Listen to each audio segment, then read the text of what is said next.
Queria-vos dar as boas-vindas a mais um estudo bíblico. Hoje vamos dar continuidade a Gálatas e vamos estudar hoje Gálatas 3. E que seja um tempo bom e que a gente possa aprender mais um pouquinho sobre o que Paulo quer dizer aos Gálatas. Então eu ia pedir que abríssemos a Bíblia no capítulo 3 de Gálatas e vamos começar por ler o texto.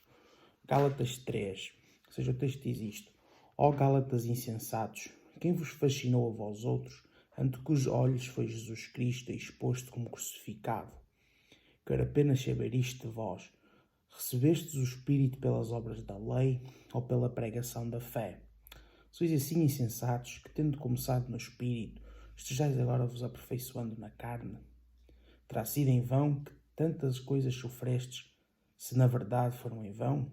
Aquele, pois, que vos concede o Espírito e opera milagres entre vós, porventura o faz pelas obras da lei ou pela pregação da fé? É o caso de Abrão, que creu em Deus, e isso lhe foi imputado para a justiça. Sabei, pois, que os da fé é que são filhos de Abrão. Ora, tendo a Escritura previsto que Deus justificaria pela fé os gentios, preanunciou o Evangelho a Abrão. Em ti serão abençoados todos os povos. De modo que os da fé são abençoados com o crente Abrão.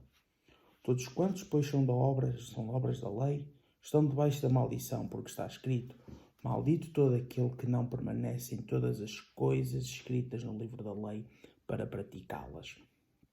E é evidente que pela lei ninguém é justificado diante de Deus, porque o justo viverá pela fé.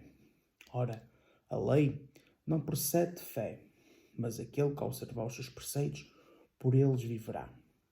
Cristo nos resgatou da maldição da lei, fazendo-se ele próprio maldição em nosso lugar. Porque está escrito: maldito todo aquele que for pendurado em madeiro, para que a bênção de Abraão chegasse aos gentios e em Jesus Cristo, a fim de recebêssemos pela fé o Espírito prometido. Irmãos, falo como homem. Ainda que uma aliança seja meramente humana, uma vez ratificada, ninguém a revoga ou lhe acrescenta alguma coisa. Ora, as promessas foram feitas a Abrão e ao seu descendente. Não diz aos seus descendentes, como se falando de muitos, porém como de um só, e ao teu descendente, que é Cristo. E digo isto, uma aliança já anteriormente confirmada por Deus. A lei, que veio 430 anos depois, não pode abrogar, de forma que venha a desfazer a promessa. Porque se a herança provém de lei, já não decorre de promessa, mas foi pela promessa que Deus a concedeu gratuitamente a Abrão. Qual, pois, a razão de ser lei? Foi adicionada por causa das transgressões, até que viesse o descendente, a quem se fez a promessa, e foi promulgada por meio de anjos, pela mão de um mediador. Ora, o mediador não é de um, mas Deus é um. É porventura a lei contrária às promessas de Deus? De modo nenhum, porque se fosse promulgada uma lei que pudesse dar vida, a justiça, na verdade, seria procedente de lei. Mas a Escritura encerrou tudo sob o pecado, para que mediante a fé em Jesus Cristo fosse a promessa concedida aos que creem. Mas antes que viesse a fé, estávamos sob a tutela e nela encerrados para essa fé que do futuro haveria de revelar-se. De maneira que a lei nos serviu de aio para nos conduzir a Cristo, a fim de que fôssemos justificados por fé. Mas tendo visto a fé, já não permanecemos subordinados ao aio, pois todos vós sois filhos de Deus mediante a fé em Cristo Jesus. Porque todos quantos fostes batizados em Cristo, de Cristo vos revestistes. De certo, não pode haver judeu, nem grego, nem escravo, nem liberto, nem homem, nem mulher, porque todos vós sois um em Cristo Jesus. E se sois de Cristo, também sois descendentes de Abraão e herdeiros segundo a promessa. Irmãos, amigos e irmãos, nós vimos nos outros 2 capítulos que Paulo falava que o homem não era justificado por obras da lei, nem e que só mediante a fé é que era justificado. E em Gálatas 3 Paulo volta a mencionar isso. Tanto menciona que vai dar o exemplo de Abrão como o exemplo de fé, como o exemplo de alguém que foi justificado pela fé e não pelas obras. Mas Paulo, nos primeiros 5 versículos, Paulo faz perguntas, ou seja, faz aquelas perguntas de se eles tinham recebido o Espírito pela pregação da fé ou pelas obras, já que tinham começado no Espírito, porque é que estavam a aperfeiçoar na carne, e aquele que tinha-lhes feito, tinha-lhes concedido o Espírito e que operava milagres entre eles, se fazia pela fé ou pelas obras da lei. O que é que Paulo quer dizer com estas perguntas? Paulo quer dizer com estas perguntas é que, ou seja, quando Paulo apresentou a sua mensagem aos Gálatas, os Gálatas acreditaram e receberam o Espírito sem submeter-se à instrução da lei. Ou seja, eles receberam o Espírito por meio da fé. Ou seja, os Gálatas receberam salvação não por cumprimento da lei, ou seja, não pelas obras da lei, mas por intermédio da fé. Isto era o que Paulo estava, e daí Paulo ter feito aquilo, como Romanos 10, versículo 17 diz: assim a fé vem daquilo que se ouve, e o que se ouve é o anúncio da palavra de Cristo. Mas vamos ver porque que Paulo, vamos ver mais agora, porque que Paulo utiliza o exemplo de Abraão. A partir do versículo 6, Paulo utiliza o exemplo de Abraão. Ou seja, dizendo-lhe que Abraão creu em Deus e que isso lhe foi imputado por justiça. Mas porquê que Abraão usou o exemplo de Paulo? Porquê que Paulo utiliza o exemplo de Abraão? Então porquê? Porque Paulo, ao apresentar o exemplo da fé de Abraão, Paulo está a demonstrar que Deus sempre justificou as pessoas pela fé e não pelas obras. Ou seja, isto era porque que Paulo estava a apresentar. Tanto que Paulo em Romanos, na carta aos Romanos, no capítulo 4, versículo 3, Paulo cita mesmo Gênesis capítulo 15, versículo 6, que diz que Deus justificou Abraão porque ele creu. Ora, nós aqui podemos ver, Paulo ao me citar isto, nós podemos ver que até no Antigo Testamento nós vemos que os homens eram justificados pela fé. Por exemplo, se nós formos a Hebreus 11, capítulo 11, eu ia pedir para abrirmos em Hebreus, capítulo 11, do versículo 8 ao versículo 12, o capítulo 11 fala-nos da fé, e do versículo 11 e do versículo 8 ao versículo 12 fala-nos de Abraão, dizendo assim, versículo 8, dizendo assim: pela fé Abraão obedeceu ao chamamento de Deus e partiu para a terra que Deus lhe havia de dar como herança. Deixou a sua terra sem saber para onde ia. Pela fé foi viver como um estrangeiro na terra que Deus lhe tinha prometido. Habitava em tendas tal como Isaac e Jacó, herdeiros como ele, que tinham recebido de Deus a mesma promessa. Abraão estava à espera da cidade com bons alicerces, planeada e construída pelo próprio Deus. Pela fé, o mesmo Abraão teve a possibilidade de se tornar pai, embora já fosse velho demais e a sua mulher Sara já não pudesse ter filhos. É que ele sentiu que a promessa de Deus era digna de fé. E assim, de um só homem que até já tinha perdido as forças, nasceram descendentes tão numerosos como as estrelas do céu e tão inumeráveis como os grãos da areia da praia. Ou seja, pela fé Abraão foi viver como um estrangeiro para a terra que Deus lhe indicava, que Deus lhe tinha indicado. Pela fé, o mesmo Abraão teve a possibilidade de se tornar pai, apesar de ser já velho e da sua mulher Sara ser estéril. Ou seja, pela fé. Depois no versículo 17, volta a falar de Abraão. Ou seja, pela fé, Abraão, ao ser provado por Deus, ofereceu Isaque em sacrifício. Aquele a quem Deus tinha feito as promessas, ofereceu o seu único filho em sacrifício. E foi precisamente a respeito desse filho único que Deus lhe tinha dito: é por meio de Isaque que há de vir a tua descendência. Deus sabia que Deus tinha poder, Abraão sabia que Deus tinha poder para dar vida ao seu filho. E mesmo depois de morto, e em certo sentido, Abraão recuperou o seu filho arrancado da morte. Ou seja, nós vemos que pela fé, Abraão foi provado por Deus, oferecendo Isaque como sacrifício, o filho que Deus lhe tinha prometido como descendência. Daí Paulo usar o exemplo de Abraão como fé, dizendo, irmãos, até Abraão foi justificado pela fé, não foi pelas obras. Foi pela fé. Pela fé de Abraão é que Deus o justificou.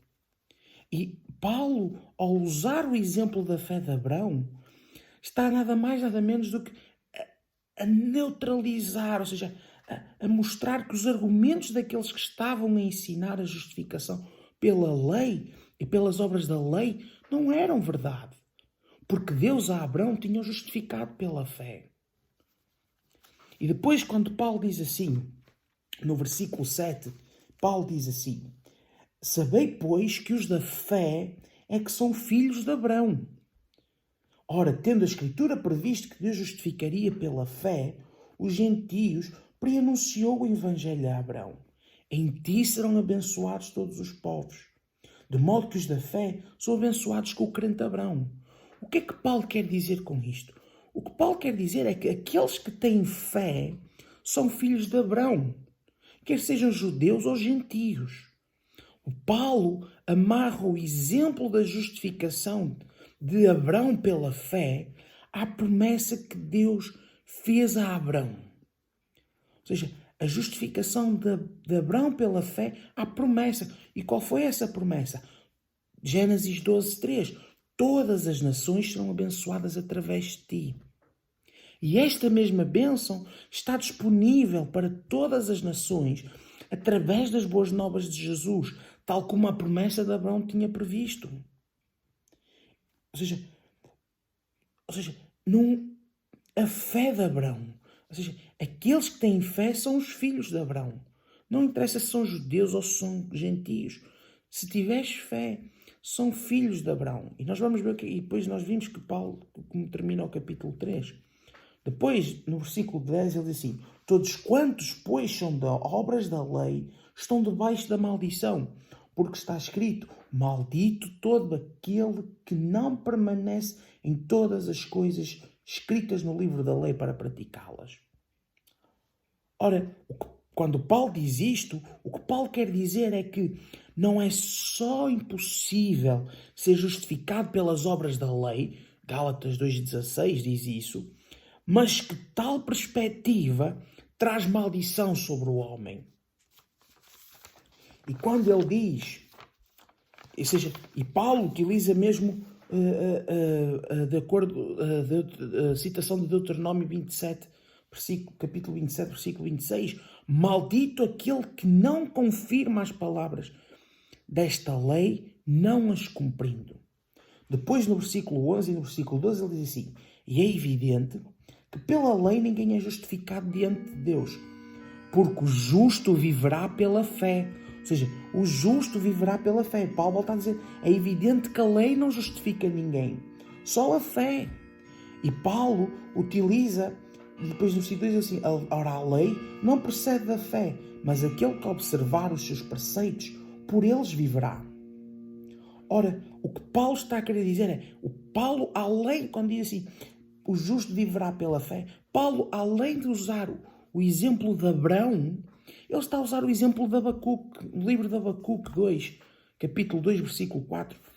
Ao juntar ele está o exemplo de Abraão, ele a ser declarado justo pela fé, ele está a usar isto que é, o justo viverá pela fé. Ou seja, o livro de Abacuque já dizia, no Velho Testamento já dizia que o justo viveria pela fé.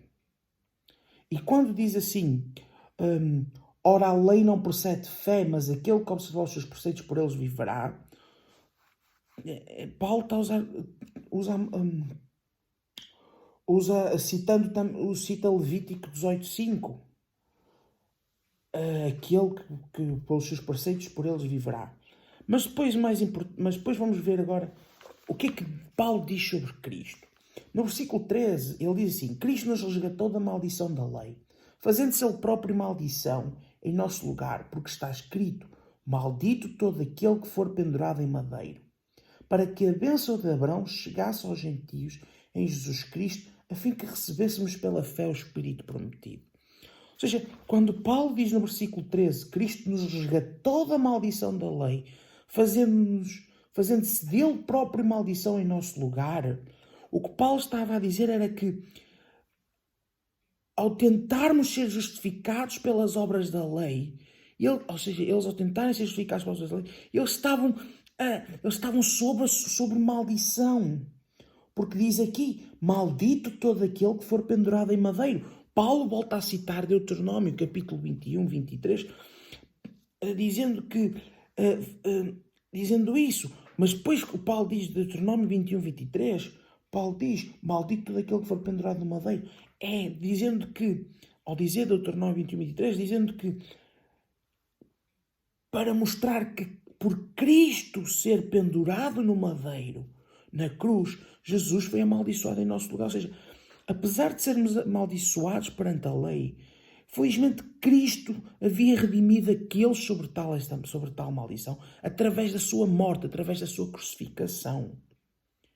Daí Paulo dizer Deuteronômio 21, 23, porque Cristo, ao ser pendurado no madeiro, ou seja, na cruz, Jesus morreu por nós, foi amaldiçoado no nosso lugar, morreu no nosso lugar.